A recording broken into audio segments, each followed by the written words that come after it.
नमस्कार भाइयों और बहनों, मेरे हमोमर दोस्तों, आपको 2025 बहुत ही मंगलमय हो। और मैं इस खुशी में अपनी ओर से कविता लिखी है जो आपके समक्ष बताने का प्रयास करूँगा। ये कविता मैंने युवाओं के लिए लिखी है। ये कविता मैंने हम उम्र 50 से ऊपर है उनके लिए लिखी है। और ये पिता जो कविता मैंने लिखी है वो बहुत ही दिल से लिखी है।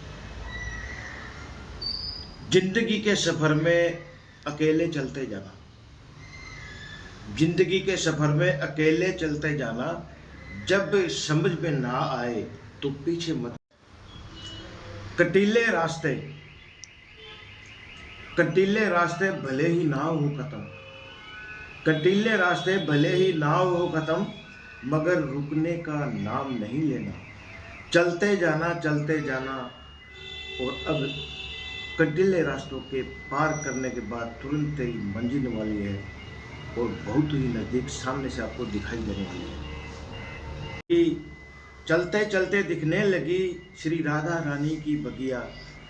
अब तुम उन कांटों को याद करके अपने मुख से कहो राधा कृष्ण की बगिया, राधा कृष्ण की बगिया।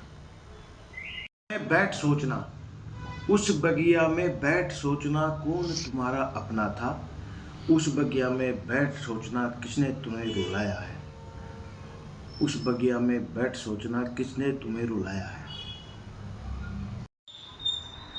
कामयाबी के 7 कदम भी, कामयाबी के 7 कदम भी जीवन में बहुत काफ़ी है। कामयाबी के 7 कदम भी जीवन में बहुत काफ़ी है।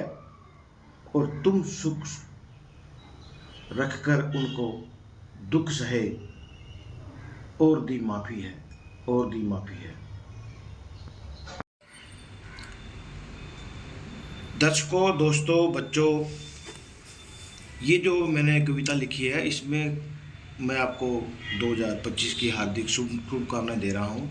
और मैं इस माध्यम से ये कहना चाहता हूँ कि जीवन एक सफ़र है और इस सफ़र की यात्रा हमारी कैसी कैसी कैसी कैसी गुजरी है। अब गुजरते हुए हमें ये देखना है कि कितनी देर कहाँ रुकना है और कितनी देर कहाँ रुकना है। तो हमें उस जगह पे ज़्यादा देर तक नहीं टिकना चाहिए जहाँ पे असभ्य संस्कार हो, असभ्य बातें हो। तो 2025 से आप हम उम्र मेरे अगर अपनी जीवन की यात्रा में एक सुख शामिल करना चाहते हैं तो ज़्यादा से ज़्यादा पेड़ पौधों से प्यार करें और अपने बच्चों को संस्कार दें। और 2025 की हर घटना आप लिखते रहिए। देखो आपका जीवन कौन सी यात्रा कहाँ कहाँ कौन कौन से स्टेशन में बैठा है आपको नजर आएगा। प्रकृति से प्यार करने वाला कभी बूढ़ा नहीं होता है। और ये मैंने इस वीडियो में भी आपको मैं बताना चाहूँगा कि प्रकृति में 2024 और 2025 में मुझे उस बगिया में कुछ नज़र आ रहा है। और उस बगिया में राधा कृष्ण यही कहते हैं कि आगे बढ़ो, आगे बढ़ो, हार मत मानो। तो मैंने बहुत कुछ मेहनत करके ये चीज़ बनाई है। तो पौधे लगाएं, ज़्यादा से ज़्यादा पौधे लगाना, प्रकृति से प्रेम करना जीवन के लिए महत्वपूर्ण हिस्सा है। धन्यवाद। Bye bye 2024।